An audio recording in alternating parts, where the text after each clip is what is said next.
जो खाना इबादतों से जुड़ा हुआ है उससे हमने परहेज करना चाहिए। तमीम भाई ने लिखा है, आज सुबह का वीडियो देखकर अफसोस हुआ। मेरे ख्याल से कुछ लोग आदाब आदाब व अखलाक के बारे में नहीं मालूम, कब किसी से क्या कहना चाहिए, कब मिलना चाहिए, क्या बात करना चाहिए, वगैरह वगैरह। अल्लाह हम सबको हिदायत दे, आमीन। भाई तमीम भाई, आपने बिल्कुल बहुत ही काम की बात यहाँ पे मैसेज की है। देखो तमीम भाई, आप जो है यूएई में रहते हैं और आपका रहन सहन अरबों के साथ में है और वहाँ का कल्चर मुआशरा आपने देखे। देखो वहाँ की जो लाइफ है ना, उसमें एक डिसिप्लिन है। वहाँ पे हर आदमी में आपको एक डिसिप्लिन नजर आएगा। गाड़ी कैसे चलाना है, गाड़ी कैसे खड़े करना है, और किस तरह से जो है रेस्टोरेंट में खाना खाना है। वहाँ के रेस्टोरेंट में भी आप जाएंगे तो आपको एक तहजीब, एक तमद्दुन, एक अदब, एक एहतराम नजर आएगा। असल में प्रॉब्लम हमारा है तमीम भाई कि हम लोगों को पहले से ही जो है ना, ये चीज़ों को पहले तो हम दीन नहीं समझते कि एक मुसलमान ने सुबह उठना कैसे चाहिए, एक मुसलमान के अखलाक कैसे होना चाहिए, एक मुसलमान की बातचीत कैसे होना चाहिए।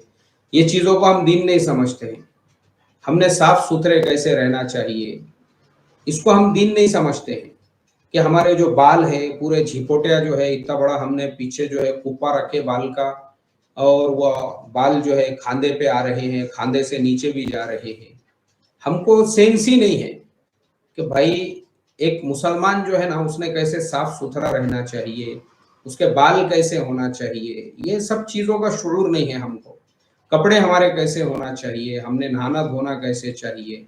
अल्लाह के नबी सल्लल्लाहु अलैहि वसल्लम ने 1450 साल पहले ये जो मिसवाक वगैरह है, निफासत जिसे कहते हैं कि भाई एक मुसलमान साफ सुथरा रहे, उसको तनज़्ज़फ़ू फ़इन्नल इस्लाम नज़ीफ़ुन, साफ सुथरे रहो, इस्लाम साफ सुथरे लोगों का मजहब है।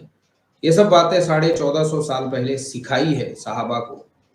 इसीलिए अल्लाह के नबी जो अत्तर इस्तेमाल करते थे वो दुनिया का हाई क्लास अत्तर होता था, और उसको आप अपनी दाढ़ी मुबारक पे लगाते थे।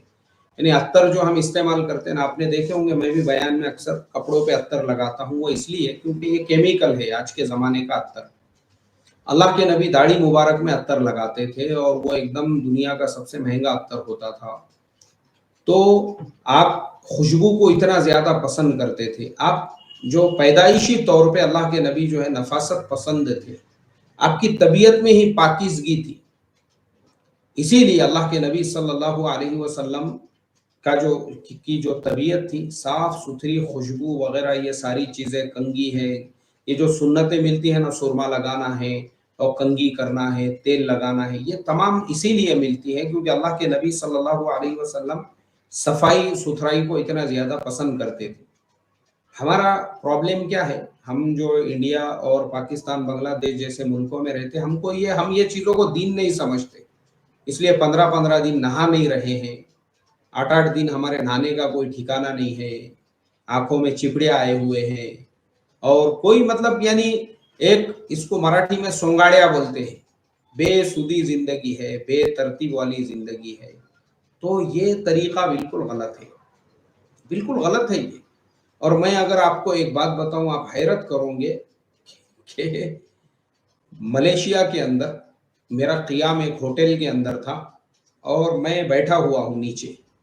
जो होटल का मैनेजर है उससे मेरी कुछ बातचीत चल रही है, और हम लोग, उसने मेरे लिए कोल्ड ड्रिंक वगैरह मंगाया, हम बैठे हुए हैं। तो उतने में जो है ना, हमारा एक इंडियन भाई आया जिसके हाथ में बैग है, और उसने कहा कि भाई यहाँ पे रूम है खाली। तो होटल के मैनेजर ने कहा कि नहीं, रूम नहीं है। वो चला गया। उसके जाने के बाद में मैंने जो है होटल के मैनेजर से कहा, मैंने कहा कि भाई तुम्हारे पास तो रूम खाली है और तुमने कहा उसको नहीं है। बोले नहीं नहीं यार, असल में कैसा है, तुम्हारा इंडियंस लोगों का एक प्रॉब्लम ये है कि इंडिया वाले 8-8 15-15 दिन नहाते नहीं। बोले वो जो बदबू आती ना, बोले उनके आंग में, इनको नहाने की का मतलब इनको मालूम। यहाँ पे हम लोग जो है ना, दिन में से 3 बार नहाते हैं। बोले 3 मरतबा। हमारे यहाँ पे जगह जगह पे भी, रोड रास्तों पे, स्टेशनों पे आप देखोगे तो आपको गुसल खाने भी मिलेंगे, बाथरूम वॉशरूम के साथ में, कि आप वहाँ नहा भी सकते हो, और गर्म पानी का भी इंतजाम है वहाँ पे। आप यहाँ, ये लोग नहाते नहीं, इतनी गंदी बदबू इनकी वजह से, पूरे कमरे में बदबू, जो रास्ते से गुजर रहे वहां बदबू। इसलिए हम रूम नहीं देते बोले। तो मैं बोला भाई मुझे कैसा दिया आप लोगों ने? नहीं बोले तुम इनविटेशन पे आए हुए हैं ना, तुम्हारा रूम तो पहले से कंपनी की तरफ से बुक था, इसके लिए तुमको तुम्हारा कोई मसला नहीं है। तो मसले ऐसे हैं हमारे, तो इसलिए जो है ना तमीम भाई, ये चीजों को यानी कोई इंसान को हम डिस्टर्ब कर रहे हो। अब मैं आपको बताऊं, हमारे अंदर इतने भी अखलाक नहीं रहते कि भाई दो लोग अगर आपस में कहीं पे बात कर रहे हैं तो अखलाक का फरीजा ये है तीसरा जाके वहां पे खड़ा ना हो। मगर हमारा प्रॉब्लम ये होता है कि तीसरे को ये फिक्र होती है मैं भी जाके खड़े रहूं वहां पे, ये हालांकि वो अखलाक के खिलाफ है। यानी बहुत सारी बातें हैं ऐसी, छोटी छोटी बातें हैं, इनको असल में हम यहाँ पे दीन इस्लाम वगैरह कुछ समझते ही नहीं है।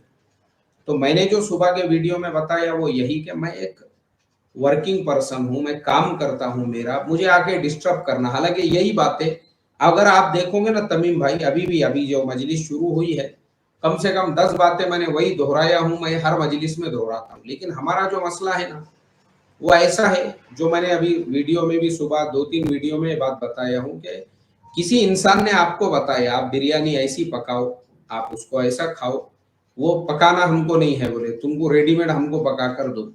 तो भारत के मुसलमानों के जवाल